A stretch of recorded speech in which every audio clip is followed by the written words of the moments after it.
আজকে একটা অঙ্ক এনেছি, দেখো অঙ্কটা হলো root over x to the power root over x is equal to 3 to the power root over x plus 9।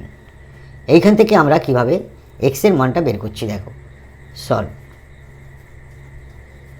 অঙ্কটা হলো root x to the power root x is equal to 3 to the power root x plus 9। অতএব root x to the power root x is equal to, সূচকের নিয়ম অনুসারে এটা ভাঙাচ্ছি, 3 to the power root x into 3 to the power 9। এটাকে আমরা গুণ করলে পরে পরে যোগ হয়ে রুট এক্স প্লাস 9 হয়। অতএব 3 to the power root x আমরা বাম দিকে নিয়ে আসবো, এখানে গুণ আছে, প্রাইলে ভাগ হবে। তাহলে root x to the power root x নিচে চলে এলো 3 to the power root x is equal to 3 to the power whole to the power 9।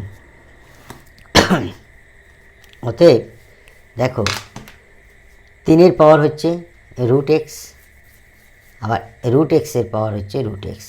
তাহলে আমরা লিখতে পারি রুট এক্সের নিচে 3, যেহেতু এর পাওয়ার রুট এক্স, তাহলে whole to the power root x, এটা এরও হলো, এটা 3-এরও হলো, সমান 3 হোল টু দি পাওয়ার 9। অতএব রুট এক্স নিচে 3 whole to the power root x, তাকে আমরা 3 দ্বারা ভাগ করছি, এদিকেও 3 দ্বারা ভাগ করব, 9টাকে আমরা 3 ভাগ, এখানেও 3 করেছি, এখানেও 3 করেছি, পাওয়ারকে 3 দ্বারা ভাগ, পাওয়ারকে 3 দ্বারা ভাগ, এইটিতে কাটাকাটি করলে 3 হয়। অতএব রুট এক্সের নিচে 3 whole to the power root এক্সের নিচে 3 is equal to 3 whole to the power 3। তাহলে রুট এক্স বাই 3 সমান 3, রুট এক্স বাই 3 সমান 3। অতএব আমরা লিখতে পারি রুট এক্সের 3 সমান 3।